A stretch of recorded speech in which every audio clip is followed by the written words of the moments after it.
What's up, people? Hope you guys are having a great day, man.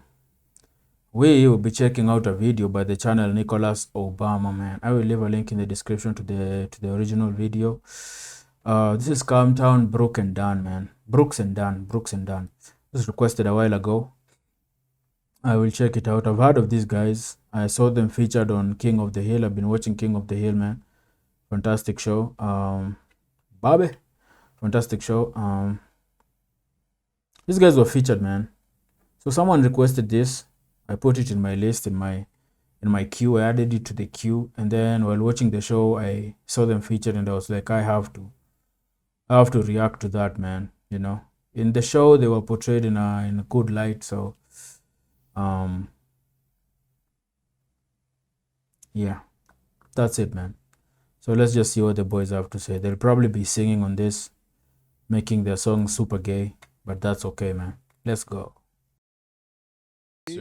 Nick, you're not going to beaches? What's going on, man?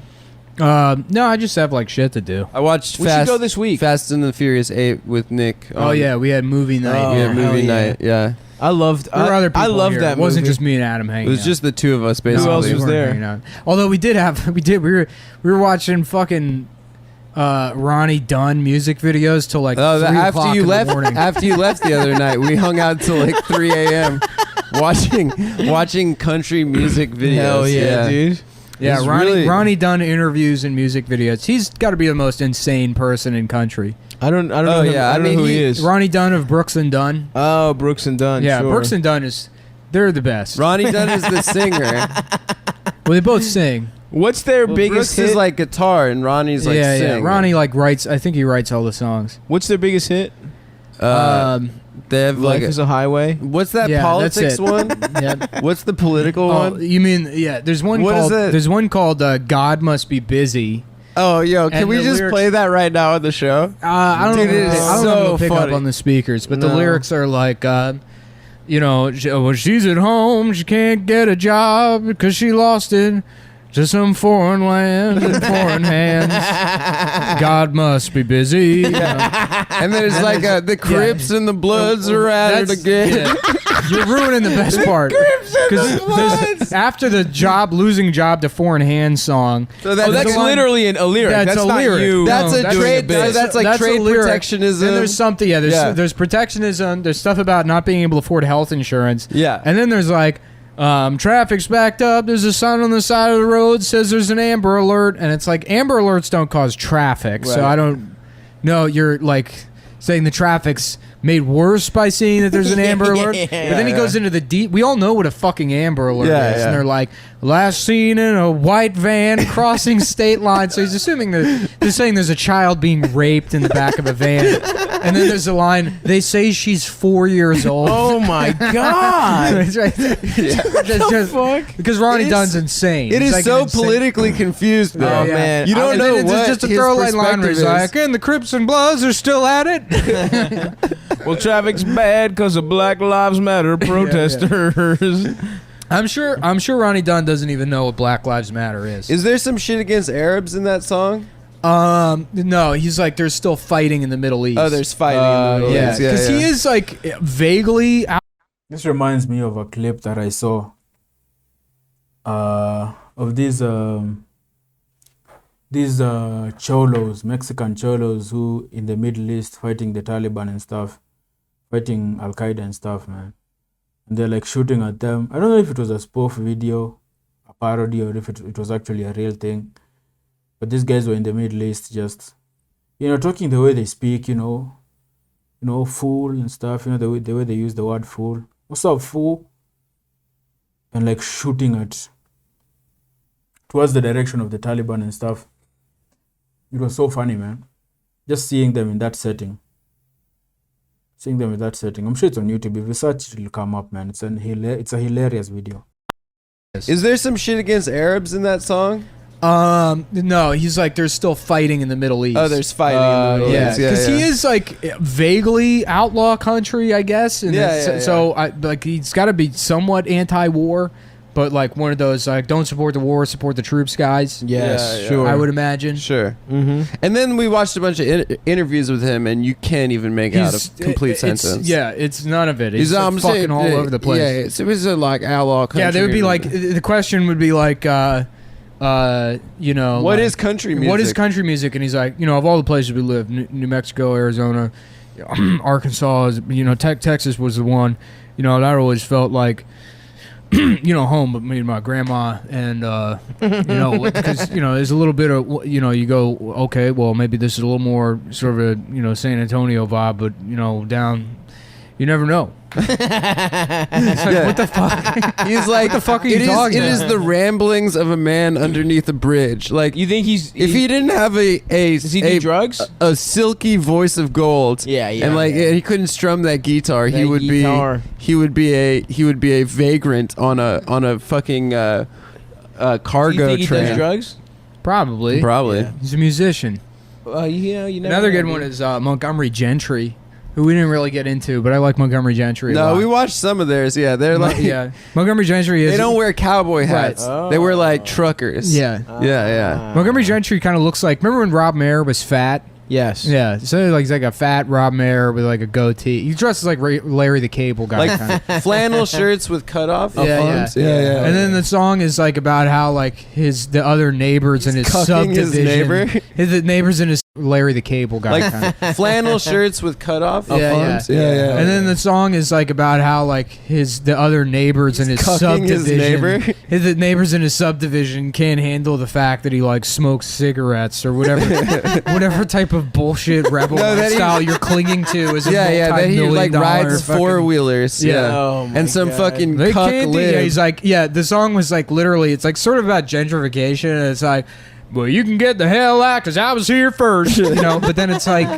those homes were built in 1995. Yeah, you're living in a McMansion. Yeah, one of those Yeah. fucking. This is my neighborhood first, and I don't care what you damn think. You can think what you want, but don't think that about me. And if you think that about me, well, I'm putting man my beer and your house and fuck your wife. It's like all those songs. My beer. And my beer and got my hat. And here's my truck and fuck you, fuck. It's great. Yeah. Oh, that It's fucking really rocks. good. I don't Yeah, think dude. I've listened to any country music. It's the best In fucking my life. genre. It's so good because it's such a simple formula. So for there to be a new twist on it, the thing with like pop music in general is it's always like something romantically linked, you Right. know. But with country, it's all like figuring out the identity crisis of being like a rural upper middle class American. So it's shit like Montgomery Gentry, Right. you know, where it's like, yeah, my truck costs $80,000, but that doesn't mean I know how to read. Don't think I'm some book reading faggot just because I drive a Toyota 4-wheel drive now instead of a Ford, even though neither are manufactured in America. Because like I think like in country, like in the country, like you have people who really pride themselves on being blue collar and doing things the hard way and living off the land and stuff like that, you know. Blue collar hard guys, man, who despise city life and stuff. So when you're this successful as a country musician, you still have to find a way to be relatable to these country folk, I guess, you know. You still need to find a way to be relatable to them. Because they're the guys, they're your audience, man. They are your audience, but now you're rich, you're living fancy in a mansion, so it's weird to like sing about the stuff, that blue collar stuff when you're living in a mansion. So you have to find a way to speak to them and relate to that blue collar lifestyle while still living in a fucking multi-million-dollar mansion, I guess. You have to find that gap, you know, that gap. So it's a lot of trying to, just because I live like this, just because I'm rich, I have this money, doesn't mean that I don't drive a pickup or some shit. You know, there's a lot of that, yeah? There's a lot of that. You don't want to deviate from that identity of still being a country blue collar guy, despite having so much wealth. It's a weird thing to be, or to try to be, you know. You want to be like rich and still be cool, man. Be rich and still be cool to hang out with the guys, you know. Green faggot. Just because I drive a Toyota 4-wheel drive now instead of a Ford, even though neither are manufactured in America anymore. My truck may be from Mexico, but I'm still racist. Oh, that's so interesting. I didn't even consider like the identity crisis that all these fucking that all these motherfuckers are going through right now. They're making a ton of money in Nashville. Yeah, but they like still want to be trash. Yeah, it's kind of like every rapper still like talks about selling crack or whatever. Yeah. Like Jay-Z will mention it. It's like, I guess every musician from every genre has, once they become successful, they still have to there's that identity crisis that kicks in, man. Even with rappers, man, they become so rich, but they still rap about guns and being in the hood, and it's like, bro, you don't live there anymore, man. You know, you've made it. Stop rapping about selling crack. You no longer have to do that. You don't do that anymore, you know. But they still have to relate and reach out to that audience, man. So they have to say this kind of stuff, man. So they have to justify or to remind people that despite the fact that they are rich right now, doesn't mean that they didn't go through it, man. It's exhausting to listen to sometimes, but yeah, they make a very good point about the identity crisis that sets in once you become super successful, man. Maybe not every genre. I think R&B, you know, it's mostly just love and shit, you know. So I don't think those people really have to deal with that as much. But rappers, country artists, I can see how the identity crisis can be a problem, man. It can be a problem, man. They like still want to be trash. Yeah, it's kind of like every rapper still like talks about selling crack or whatever. Yeah. It's like Jay-Z will mention it. It's like, dude, come on, man. No, now Jay-Z raps about paintings pretty much exclusively. And like IRAs and shit. Yeah, he did call out Jews hilariously. Mm-hmm. I think he was trying to compliment the Jews. Yeah, but it came out weird. Yeah, you can't compliment the Jews either because that's anti-Semitism. No, but I always interpreted. Did you hear when what he people said? are like, Jews control the media and the banks. My I always thought reaction that is was like, nice that's too. pretty good for them. Yeah. And people are like, those are two good things to control. And then the Jewish bankers and like Jews that control the media go, "How dare you say that? This man will never work again." That's how he's being nice. Yeah. That's hilarious. Yeah. No. I mean, we're gonna prove we don't control the media by making sure you never work in the media again. Yeah, Jay-Z said that Jews control all the real estate in America. Something about, I think, pass on wealth or but something. But that's an easy. I think I know what he's talking about with the Jay-Z line. Jay-Z said in his song, what was the name of the song? The one where he quotes O.J. Simpson saying that I'm not black, I'm O.J. In that song he says, I don't remember the name of the song for some reason. He says, you don't know why Jews control most parts of America? Then he says credit, you know. Because of credit, I guess. What's the name of the song? Story of OJ. The song is called The Story of OJ. That's an easy thing to think if you live in Brooklyn. Well, he was shouting out Jared Kushner, clearly. Yeah. Why? Because he owns like what? One apartment complex in White Marsh? Real estate mogul. No. He owns property in the Marsh?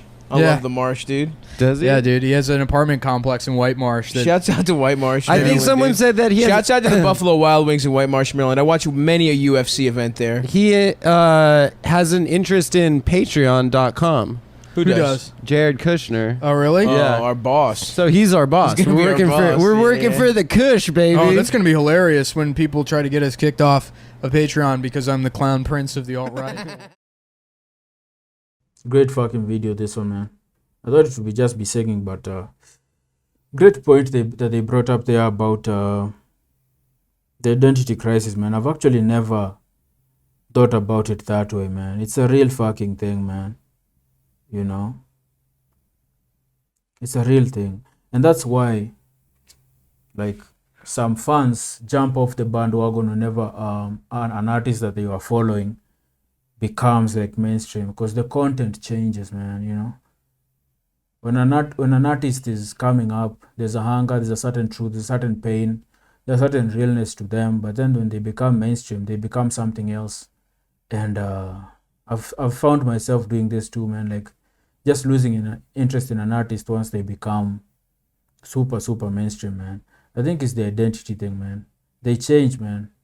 You know, they're no longer um living the life that they were living, so they're rapping about or saying about different stuff, and people just, they feel like you've changed and you've abandoned what got you to the table. But it's normal, man. It's normal. It's normal, man. It is absolutely normal, man. Brooke and Dunn, man, I didn't get the sense that they were this insane from the show, from King of the Hill. Like I said, man, they were portrayed in a very good way. I think they were giving, in the show, they were giving Bobby Hill advice after he broke up with his girlfriend and stuff, you know. So, the lyrics were funny. The lyrics were funny, man. Anyway, I hope you guys enjoyed this, man. Like, subscribe, share.